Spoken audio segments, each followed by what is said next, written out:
Today we're going to be speaking about performance art, one of my personal favorites, because it really asks the question, what happens when the body itself becomes art? What happens when the body itself, right, is brought to bear, right, as a product of art, right, the medium of art making. And I think this is pretty exciting to consider because again, it busts through the boundaries of traditional making, traditional ideas of skill and worth. It gets us into new territory, right, discussing art pieces. A lot of people tie performance art to the tumultuous era of the 60s and 70s, and so we'll talk about the impact of the time period, right, on the works we're seeing made.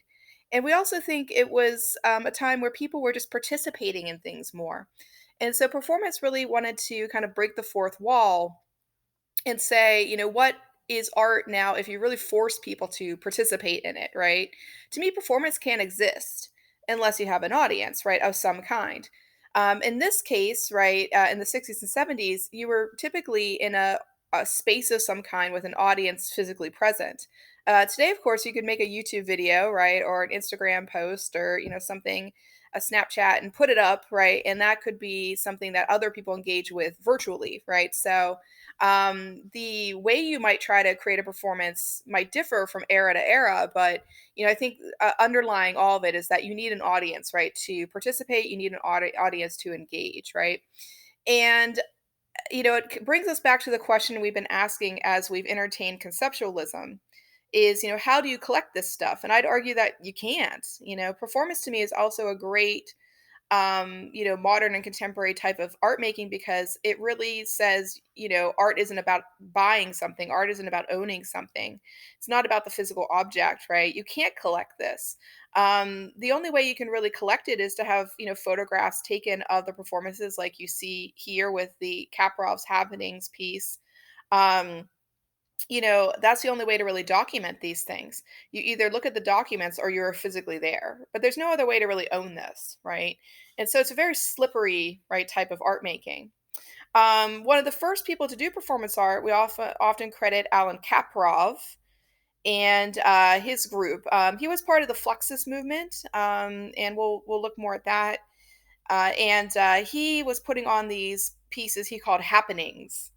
So this idea that you would go somewhere and something would just happen. So this was like the 60s. I always say this is the spirit of the 60s, right? Where things were always kind of like free about freedom, right? And so he would put on these different happenings.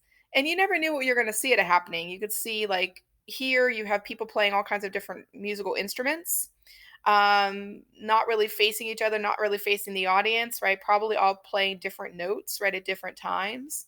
So kind of going back to that surrealist sense of like things don't have to be composed together. Things can be random, they can be bizarre, but you never really knew what you're gonna see. You could go to a happening and you could walk in and there's this room filled with tires, right? And again, what is this about? How do you interact with it? I think it's really for each person to decide, what they wanted to do, how they wanted to interact with it. And the sense I think that performance asks here is that can you have this happen again, or does it become a different art piece? Right. I'd say performance is a very singular thing, right? Again, you either look at the document or you're physically present. I think when you try to replicate it, it's almost like a joke. If you've heard the punchline, right, it's not quite as funny the second time. So again, these are different types of questions we ask when we're thinking about performance art. I also think performance art, can be looked at as something that allowed for the dangerous and the unpredictable to enter into art making. Um, where I think, painting, that never gets too dangerous. Sculpture, same thing, doesn't get really too dangerous. Might nick yourself with your chisel.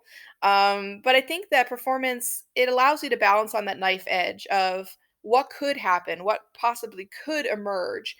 When you have people doing things, they're obviously very unpredictable. So I think performance was like, what are the things you can't control? What are the things you can't predict? This is Chris Burden, his piece Shoot. And it's what it sounds like. It's basically, his friend, shooting him in a gallery. Chris Burden has continued to do a lot of these works, throughout his life. He actually teaches performance art at UCLA, and, he always stresses, this sense of unpredictability. What if you're putting yourself in danger? Does somebody stop you? Does somebody intervene, right? And he was very interested in the fact that most people would just look on. They wouldn't do anything, right? That often in life we're all simply bystanders. There's very few people who become active participants. So again, what about danger? What about unpredictability? What about taste and judgment?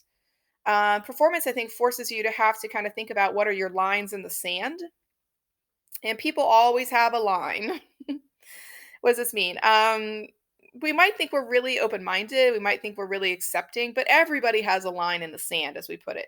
There's always something that we think is too far, right? Or too much, right? And so I think performance is always pushing at you, kind of trying to make you think about like what is the unacceptable to you.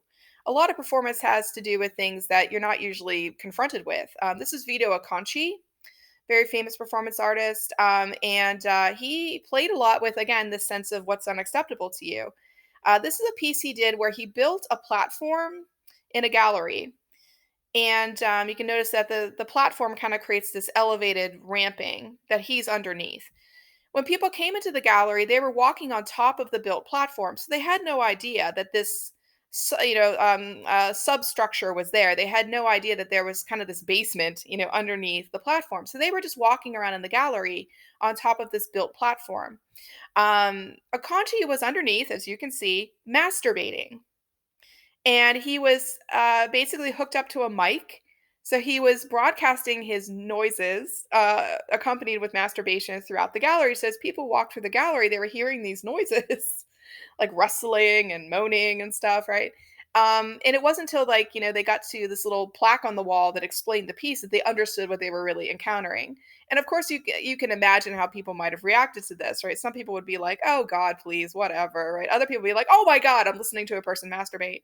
Again, we all have our lines in the sand. I'm not a very easily shocked person because I teach art, so to me, being shocked is sort of like trite.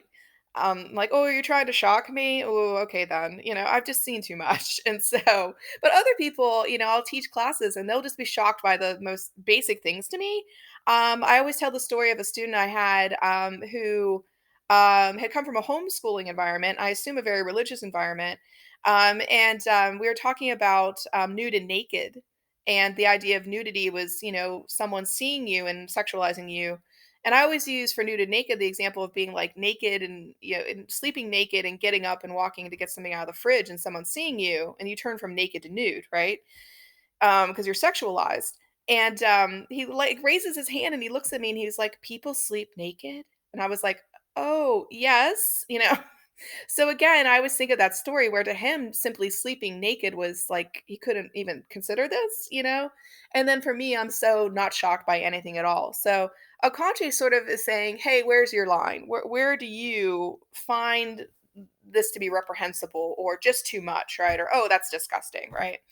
So I always think of performance as something that kind of pins you in place, especially if you're at a performance and you're watching somebody, and makes you have to say like, okay, how am I reacting to this, right? Do I want to run away? Am I bored with it? Because I'm not very easily shocked. So I think performance, it does something different to your perceptions of taste and quality and judgment than you see with any other type of art making.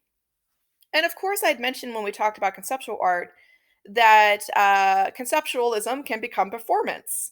All you have to do is do it. For it to remain conceptual art, of course, it remains an idea. For performance art, it becomes an action.